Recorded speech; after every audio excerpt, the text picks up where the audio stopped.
U20 bay xew ci Égypte final ba tey lay doon nara dox ci diggante équipe nationale bu Sénégal ak équipe bu Gambie Les Échos yéenekaay ne tëggum ndëndëkum semmiñ lay doon neex benn naqari benn ndax ñaari équipe yi ñoo gën a xarañ ci tournoi bi dàq ca football ëppale cay but Malick Daaf mi tàggat gaynde yi Sénégal yi ne amul c'est-à-dire final moom gagné rek lañ ca soxla record yéenekaay ne buñ ca gagné rek dégg daali ba noppeet dugg ci taarix stade yéenekaay naan leen yéen a ci des nawoon fawoon l'observateur ne gannaaw CAN bi ak CHAN bi gaynde yu U20 yi bu ñu amee ndam dégg daali dañuy xuuf pa pourquoi président Tunisie Kais Saied waxtaan ci téléphone ak président Sénégal di Macky Sall l'observateur loolee la xëy di càmbar journal Futurs Médias bi ne bokk na ca la ko waral moo di ay enjeu diplomatique di lëkkaloo gu dox ci diggante ñaari réew yi kàdduy boddante ci wàllu xeet bi président Tunisie di Kais Saied yëkkati woon lim ca xamle moo di ne la mu wax ak nañ ko dégge bokkul Hadjibou Soumaré laa ci yamu sampoon ak nañ ko dégge bokk naam bokkul yoon def na ko ba mu nekk ci ab contrôle judiciaire lii quotidien liy dëgg moo di birum Cheikh Hadjibou Soumaré nekkoon fi premier ministre ci ay jamono mënoon naa bañ a yegsi fii Tribune yéenekaay ne lu ci mën di am daal gars yi def nañ ko ba mu nekk ci ab contrôle judiciaire te bi mu génnee démb li mu xamle moo di ne fi mu toll nii yoon da koo tënk ngir mu wax ci bileb dossier moo tax mu dox ndànk dellu këram yoon di ko fa may bët ndax yoonu jàmm soriwul lu dul jàmm ko gën jàmm jañu sàkku ca Casamance source a nee na am na lu ca bees weeru juin atum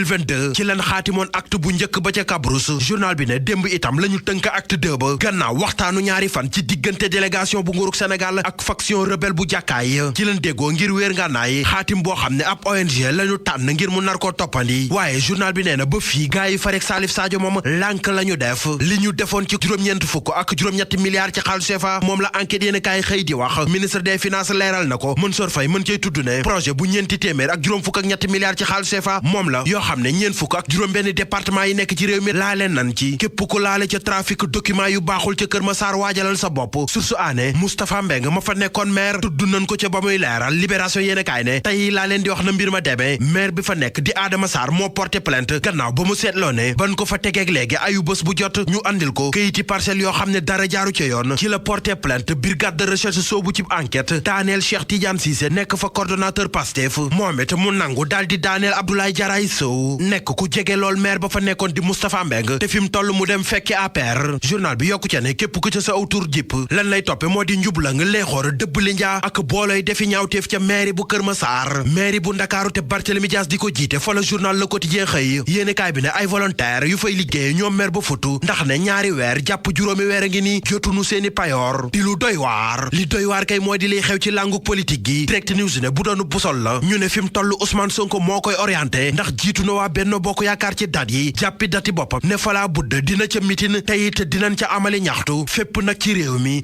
ñin fi dëkkee teg loxo manifestation yi niy gàntal ba ci ku fi critiqué nguur gi fi nekk ñu woolu la moom la Walf Quotidien jàpp ne moo tax ba ñu bari jëppi waa palais ba muy gaay yi farek palais bi di ñu fare ci ku jégi dañoo war a ànd ak seen xel Alioune Tine moo ko wax ci Vox Populi mu yokk ca ne problème politique moo ko mën a lijjanti waxi ñetteelu mandat moom leer na Sénégal nag mu ne royukaay la ci àdduna bi te li ko may moo di ba fii respecté démocratie kon nag loolee ngal la buñ ko yàq journal L'Info ne Alioune Tine kay wax na ba wax ci limitation mandat yi ci Afrique soowu jant ba Europe maître Ousmane Seye bay na fa waaram soogaa làqu Le Soleil national ne avocat bi dëddu na ba faaw tax njiitu réew mi di président Macky Sall ne avocat bu mënoon dossier yu mag fii ak fële moo fi bàyyeekoo yàlla na ko yàlla yërëm góor gu fi bàyyeekoo sa jabar dina la tenj ñiy tenj ñi jot a tenj ak ni ñuy tenje gëstu bu yaatu la ci journal Bës Bi Le Jour def ba noppi jox leen kàddu gi am ci koo xam ne li mu wax moo di ne tenj na ñaari yoon tax ba fu mu jaar ñu naan ko dangaa ay gaaf amit koo xam ne nee na ci jamono yu muy tenjee am na ñoo xam ne bu nu ñëwee du ñu yem ci jaale rek ñibbi ndax dañ naan la simmi naa fi samay dàll